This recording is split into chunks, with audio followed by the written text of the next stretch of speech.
ठीक है। अभाज्य गुणनखंड विधि द्वारा एलसीएम और एचसीएफ ज्ञात करना है।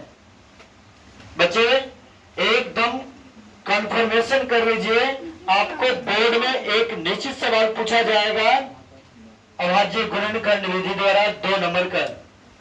यदि आप थोड़ा सा दिमाग लगाते हैं, थोड़ा सा यदि कमजोर बच्चे भी यदि ध्यान देते हैं, तो आप निश्चित 2 नंबर उठा सकते हैं, है ना।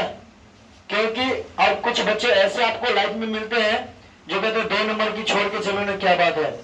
हम उन बच्चे को कहना चाहते हैं कि 2 नंबर के तो छोड़ो, आप यदि 1 नंबर का वैल्यू नहीं देते हैं तो आप 1 नंबर से फेल भी हो जाइएगा। जब आप कंपटीशन में बैठिएगा तो 1 नंबर छोड़ दीजिए, आप 0.00001 भी यदि नंबर कम गया तो भी आप फेल है। ठीक है। यानी मान लीजिए 1 नंबर में यदि आपको 0.99 आ चुका है और 0.1 यदि कम है, फिर भी आप फेल है, नौकरी आपको नहीं होगी। इसलिए नंबर को वैल्यू देना समझिए। 2 नंबर की एक सवाल अभी बोर्ड में पूछा जाएगा या किसी भी कंपटीशन में आ जाता है कि एचसीएफ और एलसीएम ज्ञात करने के लिए, और दिया जाता है अभाज्य गुणनखंड। बाबू जब भी अभाज्य गुणनखंड के आंख मूंद करके आप एलसीएम पहले निकाल दीजिए, एलसीएम निकाल करके उसका एचसीएफ निकाल के फिर एलसीएम का मान ज्ञात कर दीजिए, आपका कंफर्म हो जाएगा।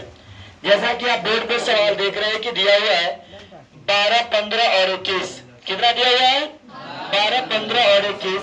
इसका करें अभाज्य गुणनखंड विधि द्वारा। किसकी विधि द्वारा? अभाज्य गुणनखंड विधि द्वारा एचसीएफ और एलसीएम ज्ञात करने के लिए, है ना। तो आप सबसे पहले नंबर ये जानते हैं कि हमें सॉल्व करना पड़ेगा, है ना। और यहाँ पर ये दर्शा रहा है, सबसे पहले हमको क्या दिया हुआ है? 12, तो लिख देंगे 12 का अभाज्य गुणनखंड बराबर, याद कर लीजिए, अभाज्य गुणनखंड बराबर। अब उन बच्चे को जो डायरेक्ट एलसीएम कर सकते हैं तो उनके लिए डायरेक्ट एलसीएम हो जाएगा 2 गुणे 2 गुणे 3, है ना, जो समझ गए 12 की लघुत्तम। अब उन वैसे बच्चे जो ये नहीं समझे कि वो 2 गुणे 2 गुणे 3 कहां से आया, उन बच्चों के लिए एक रफ पेज में आप चले जाइए और रफ पेज में आप क्या कीजिए कि 12 का आप एलसीएम ज्ञात कर लीजिए। क्या ज्ञात कर रहा है? एलसीएम ज्ञात कर लीजिए 12 को। समझ रही है? समझ रही है? हाँ, तो ध्यान दो।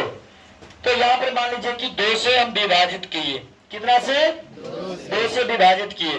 तो 2 से जब विभाजित किए तो यहाँ पर हो जाएगा 12 में 2 से भाग करेंगे तो 6 मरतबे। उन बच्चों के लिए जो ये नहीं समझे कि 2 गुणे 2 गुणे 3 कहां से आया, उन बच्चों के लिए कि आप इजली आप सबसे पहले क्या कीजिए कि 12 दिया गया तो 12 की आप एलसीएम यानी लघुत्तम निकाल दीजिए।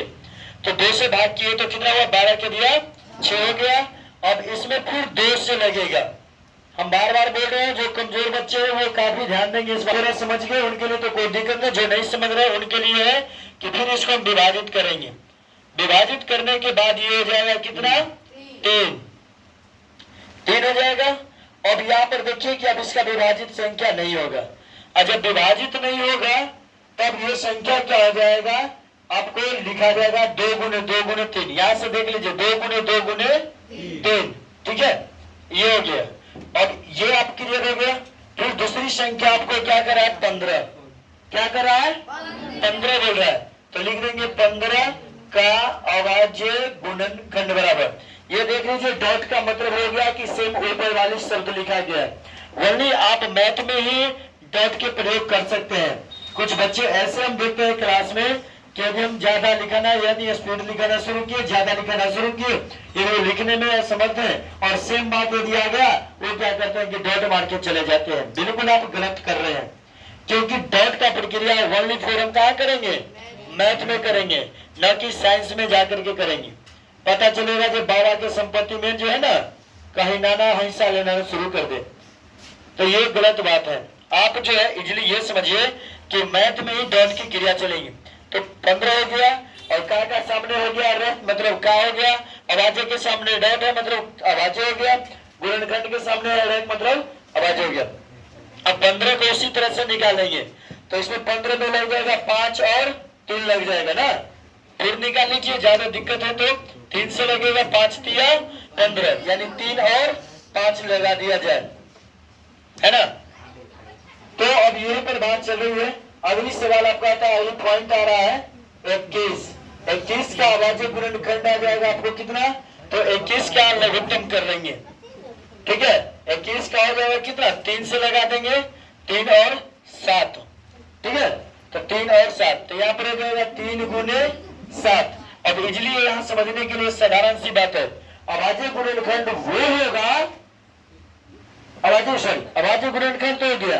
अब हमें निकालना है मौसा, यानी जिसको HCF बोल रहे हैं ज्ञात करने के लिए। तो HCF ज्ञात करने के लिए बोला जा रहा है। तो अब जो गुणनखंड आप किए हैं, बात समझ रहे हैं, जो आप गुणनखंड किए तीनों संख्या का 12, 15 और 21, जिसका आप देख रहे हैं किसका गुणनखंड हो चुकी है। अब इस गुणनखंड पे जो है से आप देख लीजिए कि जो संख्या तीनों में मिलेगा वो आपको HCF के लिए आ जाएगा, ठीक है। तो यहाँ पर देखिए कौन आ रहा है, देखिए 3, है ना, यानी HCF में आ जाएगा 3 हो जाएगा, ठीक है। अब आना है हमको LCM। तो LCM ज्ञात करने के लिए क्या करना है कि जो संख्या हमें प्राप्त नहीं हुआ है ना। तो जैसे कोई नहीं प्राप्त हुआ, तो देखिए 2 नहीं मिला उसमें, फिर 2 नहीं मिला, फिर 5 नहीं मिला और फिर 7 नहीं मिला, ठीक है। और उसके बाद लास्ट में हमें यह करना है कि जो संख्या का मौसा आप ज्ञात किया है, तो कुल मौसे का जो मान है कितना, 3, तो गुना में 3 कर दीजिए, ठीक है। अब आप क्या कीजिए कि गुना कर लीजिए, तो हो जाएगा कितना, 2 2 के गुना करेंगे, 2 दूना 4, 4 को 5 से गुना करेंगे तो 4 5 20, और 20 को 3 से गुना करेंगे तो 20 तिया 60, और 60 में 7 से गुना करेंगे, 7 6 42, यानी 420। अब ये चीज आप जान लीजिए कि इसका HCF कितना निकला, 3, और HCF कितना निकला, 420। यदि आप समझ गए तो ठीक है, जो बच्चे यदि नहीं समझ रहे वो आप इस वीडियो के माध्यम से आप कमेंट करके पुनः आप कमेंट कीजिए, हम समझाने के लिए